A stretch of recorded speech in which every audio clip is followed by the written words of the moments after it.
You're listening to a Frequency Podcast Network production.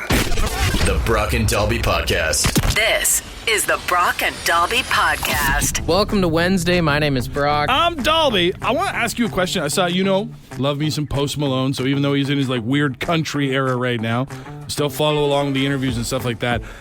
He said in an interview that he did recently that he thinks to reach the level of fame of, he said, either Taylor Swift or Beyonce, to be as famous as either one of those would suck. Oh, absolutely. Do you think there's such a thing as too famous? Yeah, man. I mean, they can't do normal people stuff. I mean, obviously, when you got money, you can't really complain. Your life is pretty damn good. Right. But then again, I mean, you can't even just walk into McDonald's hungover and grab a junior chicken without being mobbed by people. See, but That sucks. I hear people say that, and the other big one is people will be like, I can't even go to the grocery store anymore. It's like, I would give up the grocery store in a heartbeat if I could get somebody else to do it for me. I think there's small things right now that we don't take for granted, or maybe we do take for granted right now, that if you had that level of fame where you're just like, I just want to be a normal person. Dude, even just the idea of just going to the bar and having a pint. Right. Like sometimes I just like going for lunch by myself, sitting somewhere having a beer, versus like just getting swarmed all the time, having people. I think the worst would be not even having people swarm you, but knowing that people are taking pictures from you on the side. I've done it before. You see a famous person, it's hard not to take a little phone. creeper shot of them. Just knowing people are doing shit like that to you all the time would suck. Yeah, I don't know. I mean, I get that there would obviously be some trade-offs. There are certainly some negatives to being famous, but I think that it's the opposite. I think once you reach a certain level of fame, like if you're Post Malone, you can't go into the grocery store without being mobbed by people. I think once you get to the Taylor Swift, Beyonce, run the world kind of level of fame, you can do whatever you want. You can have the grocery store shut down so you can go in there by yourself. Yeah, but then I think you get in your head about ego and stuff, and you probably just become a piece of shit of a human being anyway. I want to be, if I could be any sort of level of famous, it's Canadian rock band famous. Okay. But not like Nickelback, not crossover Canadian rock band. I'd say Tragically Hip famous, where it's you're known by your country, and everyone here has respect for you. Right. But it's if I go on a vacation somewhere, no one's gonna bug me. I wouldn't mind it getting free drinks at the bar all the time, because it's oh yo, it's that dude, and everyone knows me across Canada. But then if you wanted to live quiet, you just do a week in Idaho and nobody knows who you are. Yeah. The second I drive over the border, nobody gives a crap who I am. That's the kind of famous that I wouldn't mind. You got the money, you got everything, you got the notoriety, the respect of your country. That's fair. No, that would be a great level of fame. But I will say, one to your other point about you'd probably become a piece of shit if you were that famous. I know a lot of people who are nobodies who are already a piece of shit. Might as well have some money. True. I think the best would be porn star fame, where it's people aren't sure where they know you from. Right, nobody's grabbing their phone to take pictures because they don't want anyone to know that they recognize you. Dudes are out in front of their wives are out in front of their guys, and they're not sure if they should address it. The guy's like, oh my god, that's nobody. That's nobody I've ever seen before, that's for sure. And you just give them a wink and be like, we both know. The Brock and Dalby Podcast. The Brock and Dalby Podcast. I was reading a report. Apparently, as more Canadians reduce their alcohol consumption, the demand for non-alcoholic beer and wine has increased tremendously over the past year here in the country. I mean, hell, A&W started doing the Budweiser Zeros. Oh, yeah. It's I can't remember what the deal is called. But yeah, you get a burger and a Bud Zero. Yeah. And that's just the deal. And it just looks so weird walking into an A&W and seeing hey, you want a beer? I know so many people that are just drinking these NA, near beers, whatever you want to call them, literally just for the taste now. And I will say, I've had them before. I mean, they're nice, but I don't know. It doesn't do anything for me personally. And I also get it. If you're a sober kind of person, sure, then you get to kind of have that feeling a little bit. You get the taste, whatever. I will say this. I think the near beer really calls to the carpet people who say they like to drink beer for the taste and not the effects. Because if you just like beer for the taste, then why would you not drink a near beer, right? That sounds like something you enjoy. Mm-hmm. But if you really are just saying that so that you don't have to tell people, I like to get blitzed in the afternoon, then near beer's probably not for you. Well, they'll still bloat you too, even without the alcohol. Well, So that's the thing, just from yeah. the brewing process and stuff The like that. thing that gets me is it says it's non-alcoholic beers and wine. Like, isn't non-alcoholic wine just grape juice? Isn't that Welch's? At that point, I will say, because I've got a few friends that are sober, so when we go out to dinner with them, and I do think it's nice at restaurants, they'll have like their sober kind of menu or their non-alcoholic menu. Yeah. And it's cool that they try and do it up. But man, restaurants and bars are ripping people off for that stuff, where it's like you get a spritz of soda and some juice and you're going to pay the same as I am for an alcoholic drink. Yeah, Like, it is a little bit crazy. Like, you would think that those would be the cheaper options, right? Like, if Yeah. you want the full effects of a fully alcohol-laden wine or a beer, that you would pay this. And if we're going to take away the main feature of the beverage, then maybe you knock a few bucks off the price. Yeah. But you're right. Instead, in some places, I've seen the near beers are like more expensive because they call them specialty drinks. It's like, it's the same thing. Calling it a specialty drink is a lame thing. It's out of pocket. And I get it. Like, you're trying to fill the void for some people, or maybe you're trying to be healthy and not drink booze. But, I mean, you don't pay the same price for fake Crocs as you do real Crocs, right? The whole purpose of getting knockoff products is that you are willing to forego something of the main thing so that you can get a discount. That's the whole purpose. And maybe the novelty for some people is just spending too much money on drinks.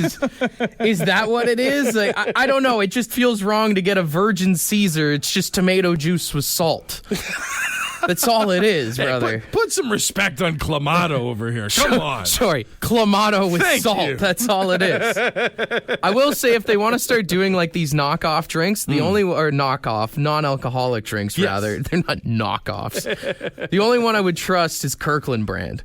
Because Kirkland brand, everything they makes is compatible to like Yeah. the real deal, right? Absolutely. If Kirkland brand told me that they were going to make an NA beer, I would be like, I'll bet you that tastes like some of the finest beer you've ever had. They make golf clubs that are just as good as Titleist. If they could make a Michelob Ultra, man, I'm telling you, dude. The Brock and Dalby Podcast. We got a text from Dee Dee. She says her old man drinks them because apparently the Corona ones have tons of vitamin D. Really? Which is very funny. Instead of taking a vitamin, you just drink some Corona near beers. I mean, listen, if you tell me that I have the option between taking some kind of vitamin D horse tablet, those things are huge, or having a light cerveza, all I have to do is find my beach. absolutely I'm going to have that non-alcoholic Corona. Someone else says, I work as a bartender, and obviously I'm not supposed to drink while working, but sometimes I need to know what mixes well with things, so I'll okay. do that. So That makes sense. that makes sense. Is there such a thing as a non-alcoholic, like, spirit?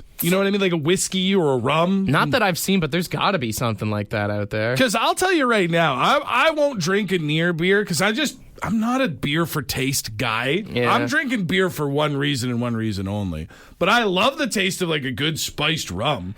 Give me a 0% Kraken, and I'm having a good time. See, I'd be pretty hard pressed if someone was like, "You want to do some shots of some 0%?" Like my whole thing, like I can't drink booze. I only drink beer. I will say, shots of non-alcoholic hard alcohol might be a sign you have a problem.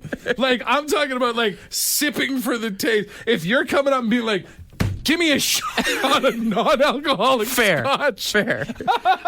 My thing is I just drink beer. So if I'm drinking liquor and I'm fighting through it, then Right. there's a reason why I'm drinking it. You didn't come here for the rich, refreshing taste. We got a few people, I can't tell if they're joking or not, on the text line that are saying that they drink like NA beers in the car. And I was curious, just from a Google here, in the province of Ontario, like, is it illegal to? It says Interesting. there's no law saying you can't drink non-alcoholic beverages, of course, and drive, but depending on the circumstances, you can still be charged with careless or dangerous driving. Right. Well, because I saw this. Heineken has an actual 0% beer. Like, Some of them are like 0.5. That's right? just it. Yeah. It's like, theoretically, if you get pulled over for swerving and the passenger seat is covered in empty NAs, you could be asked to take a breathalyzer. Well, I think the dangerous driving aspect of it could be even someone seeing you in your car and like freaking out. Like if you got one of those Corona bottles sitting in there, right? Yeah, you're at a red light tipping back the NA Corona, which from what I've seen is not that far off visually from a regular You're just shotgunning Bud Zeros in the car. I could get it. Yeah, that could be careless driving. You're at a red light. You look over at a guy in the other lane, you make eye contact, and then snap it open. I mean, it's no different. If you were to smash a bottle of Dad's root beer in your car, I think it's just the same, right? People are going to have some concerns for sure. Yeah, you could get a careless driving with a Mountain Dew probably as well. Well, that's taking it to the extreme. Yeah, that's different. The Brock and Dalby Podcast. We got this phone call from friend of the show, Rob, who does work for law enforcement, and here's what he had to say. Hey, good morning. I just wanted to add a comment about the non-alcoholic drinks in cars and boats. Yeah. You're absolutely allowed to. We've come across it a few times as somebody who enforces rules and things like that. Okay. It's a bit of a shocker when you first see it from a distance. Right. Like at a traffic light or something, and then once you dig into it a little bit, you realize it's non-alcoholic. When you determine that dangerous driving is a possible effect of it, that's normally because of the person's driving ability, not what they're drinking. Okay. So maybe they got pulled over because you spotted the beer. Yeah. But really, it's because they were driving like crap. Yes. It has everything to do with their driving ability and not what they're drinking. Could it be considered distracted driving then if you were like, hanging the bottle out of the car as you're drinking it or something like that, or no? If it caused a collision or something like that, then yes, it could be a contributing factor, and it would be careless driving. Or I guess if you're being like obnoxious with it, kind of like Right. what we said, right? It's the same as if you were eating a sandwich and it fell in your lap and it caused a collision, then that's careless driving. Fail to pay due care and attention. See, that's why when I drop my sandwich in my lap, I just ride it out until I get where I'm going. There you go. Hey, well, appreciate you calling, and thanks for everything you do, man. Thanks a lot. The Brock and Dalby Podcast. I came across something interesting yesterday. There are 32 teams in the National Football League. Yes, sir. But only 8 of them don't use red or blue in their color schemes. Oh. Okay. I know, right? It kind of blew my mind. So I want to put you to the test here. Do you think you could name all 8 NFL teams that don't have red or blue in their color scheme? Oh, not with this music. There's too much pressure. Okay, well, I'll say right off the bat, the first thing that comes to mind, my favorite team, Pittsburgh Steelers, but I caught myself. Yeah. Because that's yellow and black and yellow, baby. But they get the little stars. There's They a got red the one red. and a blue one. So that's wrong, yeah. Okay. But to stay in the same division, the Cleveland Browns. Yes, that's correct. They that's do not one. have red. And the Cincinnati Bengals. That's also correct. Orange and black. That's 2. And is the Baltimore Ravens do they have blue? There's red in the eyes. Red in the eye of the bird. Mm-hmm. Okay. So that doesn't count. You got 2, though. That got 2. Thank you, AFC North. Does the Miami Dolphins count? It's technically aqua, which is Okay. which is that's technically what I was blue. wondering. I was like, is it a green or okay? Yeah, it's fair a blue. enough. It's a blue. Fair enough. New York Jets. That's correct. That's just You green got and 3 white. now. Green Bay Packers. Also correct. Okay. 4 more. I mean, Patriots, Bills, Giants, they all have. The Cowboys, obviously. Atlanta Falcons is all red. Houston is blue and red. It's tough. Denver Broncos. No, they've got blue. They've got blue. Oh my God. I'm just trying to think of like any other. Carolina Panthers is blue. Yeah. Oh my. It's tough not to be associated with gangs in the National Football League, apparently. It's really difficult. You need 4 more. I'm 4 short still. This team just relocated. No, don't say anything. Shut up. Let me get it. Oakland Raiders. Yes. Sorry, Las Vegas Raiders. Las Vegas Raiders. That's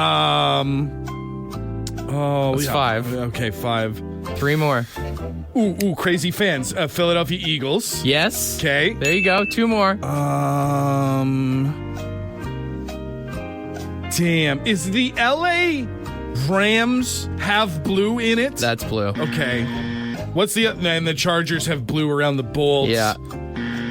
Oh, the Bears is just an orange C, isn't it? It's got blue, though. Where? It's got blue wrapped around, doesn't it? The trim. Mm-hmm. Damn it. 2 more. I cannot think of what the Commanders logo is currently. Does that? I'm just gonna say it. It's red. Is it red? Oh, That's red. It's red. Ooh, the Saints. The Saints? Gold. The it's Saints? black and gold, right? Okay. And one more. One more. They play in a cold atmosphere, but they don't play outside. Gold and purple. Minnesota Vikings. There you go. Ah! It's way harder than you think it is, Holy right? hell, there were so many of them that I thought for sure I had. Yeah. And then you're right, like you talk, it's like the outline around the edge. Mm-hmm. Oh, wow. I know. This is the Brock and Dalby Podcast. I hate to be that guy, but summer is ending next week. I don't know if you saw pumpkin spice lattes are back next Thursday, actually. Really? Yeah. Well, listen, as bummer news as that is, because you're right, that is one of the 4 horsemen of fall. It's also good news. Like, people are going to be very excited to hear that today. There are a lot of people that go nuts for that little drink. A little too crazy over just pumpkin spice. Like, yeah, I mean, I like pumpkin. Yeah. But I mean, I prefer it in pie than in a weird beverage. Even, I just feel like, is pumpkin like the ultimate fall flavor? Like, everyone gets hung up on that. I know Halloween, all that kind of stuff, but like... Yeah, I don't know. For some reason, it's sort of become like the official mascot of fall, but like... When you think fall, like the first flavor that comes to my mind is apple, like apple pie and stuff like that. Yeah, I mean, feels very fall to me. You got apple pie, you got apple sauce, you got apple cider, you got apple pancakes. I mean, apple picking is a huge staple. I mean, right. Some people really dread going apple picking. Sure, but for some people, going apple picking is right up there with that first pumpkin spice latte. It's like a religion for some people. Is it just? Do you think pumpkin's more popular? I mean, obviously because of the Halloween thing, but do you think it's just because of the color of it? Like, I feel like when you think of fall, you associate these orange, these brown colors, leaf colors, basically. It has an iconic look. I mean, it stood the test of time, but like, even when you go into that, like, I think like a good, nice pecan flavored thing is more of a flavor profile I care for. And I'm going to be honest with you. If you're one of those people that's like, oh, I'm so gung-ho on pumpkin spice, is it the pumpkin or is it the cinnamon? Because I feel like it's the cinnamon that's probably taken over your taste buds in that kind of situation. Cinnamon, I feel like, kind of bleeds into winter flavor profiles as well, but it's very much...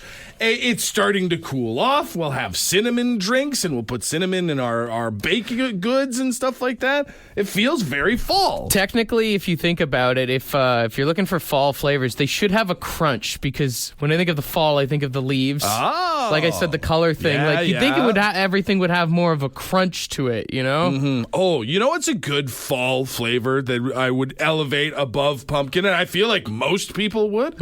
Maple. Like maple syrup. Yeah. Thinking about like tapping trees and stuff like that before the winter comes along. See, I think about that as the winter because I think about the classic, like you roll it in the little ice kind of thing there. Yeah. I get I'd say that's a winter one. I mean, you could even just say chocolate is a fall flavor. Chocolate, I think of more as a spring flavor, but I think that's because I think you're thinking of Halloween and I'm thinking of Easter. Yeah. Hear me out on this one. Okay. Not really a flavor, but I guess it kind of is. Mm-hmm. Chili is the ultimate fall flavor. Ooh. Chili is the fall flavor, dude. Yeah. Chili is good any time of the year. No, but it is very much a, like, we're going to have a fall chili cookout. We're going to have a big chili cook-off. It's Sunday. Football is on. It's cold, but it's not that cold outside. You got a sweater. You got your bowl of chili. It's making you warm. You invited people over to watch football on Sunday, and there's just a simmering crock pot full of chili somewhere within, like, 4 to 5 steps of the couch. Oh, my belly just hurts thinking about it right now. The Brock and Dalby Podcast. Is fall the greatest flavor profile of the 4 seasons? Because we started talking about all the different things, like the apple and the caramel and the pecan and all these other things. You brought up chili, which is like the perfect fall food. Yeah. I thought, we got to look at the other seasons to see which ones they are. So what I'm going to do, I found a website that sort of listed some core flavors from each season. And then on top of it, because some people have been texting in drinks, I'm going to ask you to pair a flavor of beer, like a beer style. Okay. So first off, because we did fall, they've got apple, caramel, cinnamon, pecan, and what would you say is the beer of a fall beer? Ooh, I mean, I think you got to go like an IPA or something. Yeah, okay. IPA is a good fall beer for sure. Yeah. Now for winter, white chocolate pops up on a lot of lists. Gingerbread, obviously. You get cider. Nutmeg, probably primarily from eggnog, and peppermint are sort of the flavors that get associated with winter. Yeah, absolutely. What's the drink? I think you got to go a stout. Stout. I think you got to go a stout on that Something one. to keep you warm. Everything is heavy in the winter. Yeah. So your drink might as well be heavy too, right? You got to keep yourself a little bit extra warm there. On to the melt, we get into spring. Citrus is a big flavor. The website I looked at did say chocolate, probably also associating it with Easter. Peaches, and then also probably from Easter, say a lot of like marshmallowy flavors and a lot of sugary flavors coming out in spring. What are we drinking with that? Spring, I'd say you just go. So you go like a Mexican lager. Okay, yeah. You know, like a Corona type anything that you would call a cerveza. Right. Which is just beer, but you know what I'm saying. That's right. And finally, for summer, talk about like melons, like honeydews, watermelons, that sort of thing. Ice cream, berries of various sorts. Cola was on the list. I guess like a refreshing glass bottle of Coca-Cola in the summer. Woo! And then there's sort of a debate between like just grilled vegetables, like grilled corn and stuff, and then grilled meats in general, like barbecue flavors. If I could go drink, I'm going to get away from the beer. Gonna go Caesar. A Caesar for the summertime? Gonna go Caesar in the summertime, absolutely. Okay. So now that we've sort of, rattled all these things off, do we still feel like fall is the strongest contender? Because I'm not going to lie. Summer's the best. I'm kind of landing on the summer. Summer's the best. I mean, you've got barbecuing automatically. I mean, you can grill all year round, but there's nothing like grilling in the summer. You've got watermelon. You've got all the great fruits are in peak season. Yeah. It's perfect. Is spring the worst one? Spring feels kind of boring because it feels like, wintertime, we'll all just sit inside and pack on pounds because we're eating. So obviously there's some flavors we can mess with. Spring makes you feel more guilty, I guess. Yeah, spring. Well, spring just feels like it's really candy based. You know what I mean? Like things are starting to grow and ripen. There are some things that land in that season, but like I really can't think of a traditional spring meal other than like an Easter ham. Yeah, which Easter is just ham, like, Easter turkey, I guess. Yeah. But even turkey, I'd go more fall. That's definitely more of a fall flavor. Yeah. So I think, what do you go? You go summer. I go summer, fall, winter, spring. Yeah, I think I'd go summer, winter, fall, spring. A big winter guy, eh? Dude, nothing like getting fat in the winter. Just pigging out. I respect that. Right? That's why we all have New Year's resolutions. That's right. If winter wasn't so delicious, would we be so eager to lose weight? And that's the same reason why we fail all our New Year's resolutions a month in. It's because winter is premium. The Brock and Dalby Podcast. The Brock and Dalby Podcast. I was reading this story, kind of a wild story about a lady in Australia who just went to the bathroom and next thing you know, she was giving birth, which is something we've heard of before. It turns out she had a cryptic pregnancy where she didn't know that she was pregnant. Oh, yeah. I've heard about those. It sounds terrifying. And I was reading it on Reddit and then immediately like the first comment was, you have to name your kid after something bathroom related. And my brain just started spiraling. I mean, like right off the bat, I was like, latrine. If it was a girl, latrina. Oh, that's what you'd have to name your kid, right? It's very good. If you wanted like a jockey kind of boy kid, just call it Tank. Yeah. Lou is probably the easiest way you could go for that. Yeah. Or John. And I mean, I don't think anyone wants to name their kid after a bathroom, but I think there is a million different angles that you could go with this. Where else did your mind take you on this journey of yours? No, this one's bad. And like, a lot of people always ask, how'd you get your name? Yeah. I think this is one of the ones that you wouldn't say it for. Like, if my kid was born in the bathroom, name him Duke.